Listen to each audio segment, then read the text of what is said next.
Hello, huge movie fanatic reporting from the woods in a beautiful, very hot July day in 2017, coming at you to review a movie that I've been, meaning to review for probably the last 2 summers at least.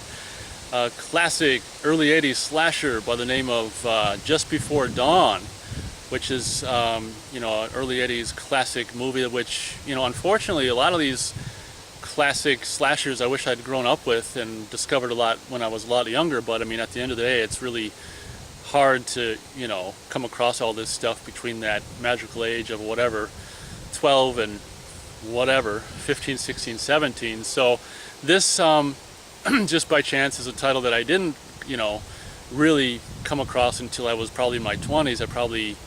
I think I got the VHS of this previously viewed, probably Video Update, I imagine, when they were selling off a lot of their VHS and they'd offer 20 tapes for $10. I'm pretty sure I picked this up on VHS then, and I'm not too sure I thought too much of it when I originally saw it until years later. I think it was like the mid 2000, mid zeros as I call it, the first decade of 21st century. The mid zeros, maybe 2005 or 6 or 7. Shriek Show, I want to say, put out a DVD, 2 DVD combo, or a 2 DVD set of Just Before Dawn, with the second disc with special features and stuff, and I got that and I still have that, and that's like the best version I have of it. I think someone did put this out on Blu-ray, the limited edition, and I didn't know about that. I definitely would have liked to have had that, since for me one of the great things about this movie, or the best thing about this movie, is pretty much just the scenery, which is absolutely beautiful. So Just Before Dawn, I think, came out in 1991, of course, the heyday when all this kind of stuff was coming out. Friday the 13th Part 2, The Burning, Madman, just all these kind of woods, slasher movies and stuff like that, where obviously, that you don't need any production designer to kind of just go out in the middle of the woods and just with the camera and some young nubile frickin' actors and stuff and just take their clothes off and just kill them off and stuff like that. And just being a huge fan of just the woods and nature in general, and summertime in the woods and stuff, I really, really, really love these kind of movies, and I really think this movie did a fantastic job at just capturing that environment. Basically, it's very simple premise, which is just like a group of, 2 couples, and of course you got the kind of like Texas Chainsaw Massacre Franklin hanger-oner kind of guy. I can't remember if this guy with the glasses is someone's brother. He must be someone's brother or something. This guy with the glasses, I can't remember. He's got to be someone's brother. Anyway, regardless, 2 couples and this guy with the glasses and go up to this one guy, I guess he inherited the part of this land or something like that, and he brought, just for good measure, he brought the deed with. And it's funny because they drive up to this location basically to camp out in the woods in this huge kind of like 6-wheeled frickin' RV thing, and it's just kind of like ironic that they drive up into the woods with that, only to like get out and leave it behind and walk into the woods and camp, which is kind of funny. Like, why wouldn't you not stay in the RV or whatever? But the premise of this movie is basically one of these young characters having inherited some part of woods, or whatever the hell the premise of this movie is. If there's wind, I apologize, can't be helped. So basically these 2 couples and this hanger-on, or 5th guy with the glasses, go up to this spot to try to locate this place that he brought the deed with. He supposedly owns this land or whatever. I think they find it or whatever, and they basically set up camp and camp out in this wooded area, and they're just basically coming up to I don't know, just check out or stay at his place that he inherited or whatever crap. I don't know how anyone really owns a part of the woods, but that's beside the point. Basically, the antagonist in this movie is this kind of big, huge, kind of hulking guy, which we find out later on is like, there's only one guy, I think, when they made the movie, but for whatever reason they make, in the movie they make this guy, you think there's just one of these guys, but at the end of the movie, towards the maybe halfway through the movie or something, towards the end, we come to find out that there's 2 of these, there's twins, there's 2 of these big kind of hulking guys. So that's kind of the antagonist in this movie. It's basically about kind of a Deliverance-esque kind of family just living out in the woods, and these 2 hulking mammoths, just played by presumably one guy, are just kind of the antagonist in this particular movie, the killer or whatever.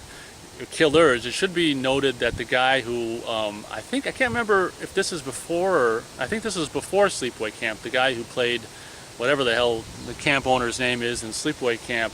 I should know it, but I should know his name. But you know, the guy who owns the camp and got the arrow through the neck in Sleepaway Camp, I think he's in this at the beginning of the movie, and I think he filmed this right before Sleepaway Camp, so this would have been like 80 or 81 or something like that.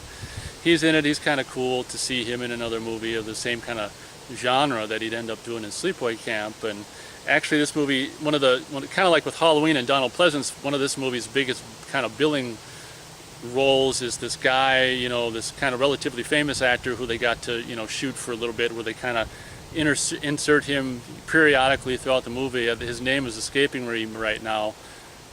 Something Kennedy, I can't remember his name, but the guy from Airplane, I think he's in, not Airplane, but Airport movies, and unfortunately I can't remember his first name, but that guy, he's in this movie. They probably just shot for a weekend with him, and like I say, insert him here and there and there and there, and kind of, you know, make the most of his footage as possible. But he's kind of a, I mean, the acting in this movie, I was just going to say he's a good, you know, an actor for this movie. But then thinking about everyone else, I mean, everyone else is pretty good. The acting in this movie is pretty good. This basically, I guess what I call her kind of the final girl in this particular movie, this girl who's kind of, starts the movie, they kind of do this deliberate thing where she starts the movie very kind of timid and just like unsure of herself, and, you know, maybe kind of afraid of the woods at night and this kind of stuff. So one of the main kind of points of this movie is throughout the movie we see her progress from being this timid, whatever, kind of maybe, I don't know if you want to say boyish, but we'll just say timid kind of creature, maybe, or girl, maybe not so fully, you know, embracing or aware of her sexuality or her sexual power or whatever. And then throughout the course of the movie, she kind of becomes all like sexy and kind of like super feminine creature, or whatever the hell you want to call her. And you know, really becomes kind of, by the end of the movie, when she has to, when shit's going down and all her friends are dying and she's being attacked at the end of the movie, really kind of goes from being this scared little, you know, kitten or puppy, scared little puppy at the beginning of the movie, and kind of to the end of the movie being very much, you know, coming into her own and becoming something, you know, survival, very much taking charge. As a matter of fact, she basically saves her whimpering kind of boyfriend, which is a kind of a interesting thing. And what's interesting is, since they portray two of these killers, I can't remember how the first, does she kill both of them? I can't remember. I can't remember, but one thing that I do remember is how she kills one of them. One of these big, huge, hulking killer guys is really kind of nasty, and the sound design the guy put in there for the sound, she basically crawls up on the guy and is just like, puts her fist in her, like, into his mouth, and shoves her fist in, you know, kind of forearm or whatever down his throat, and just chokes him to death. And it's just like, oh my god. So she crawls up on this guy and does that, and it's just the sound they put in there when he's like, you know, choking and whatever, is really kind of nasty. So I you know, having subsequently got the DVD and revisited this movie several times over the years, I really come to actually like this movie, and really wish I would have been able to pick the Blu-ray up when it was kind of out in its original, like, limited run or whatever, because this movie is so beautiful. I mean, the best way to experience this would be like the best resolution possible. But, you know, Shriek Show's DVD is, you know, anamorphic widescreen. It gets the job done, and it's I'd give this movie 3 stars out of 4 stars. It's really kind of cool, and one of the kind of lesser known, but absolutely beautiful kind of summer backwoods, just early 80s slasher movies. I'm not, you know, I don't particularly love the killer or killers, you know, they kind of kill people and take their clothes and stuff, and I don't really particularly love that, but there's some really kind of cool scenes. And I'm not going to say, I mean, the kills aren't really, I don't know, right now I can't really think of any kill that really blows my ass off, except for just that female main character, kind of final girl, if you will, dispatching the, you know, the killer at the end of the movie. Like I say, I can't remember how, I imagine they kill both of the bad guys in this movie, but I can't remember how that's done. But highly recommended. I mean, maybe it's on YouTube to watch, maybe not. Maybe you want to pay $1,000 or whatever people are asking for the Blu-ray.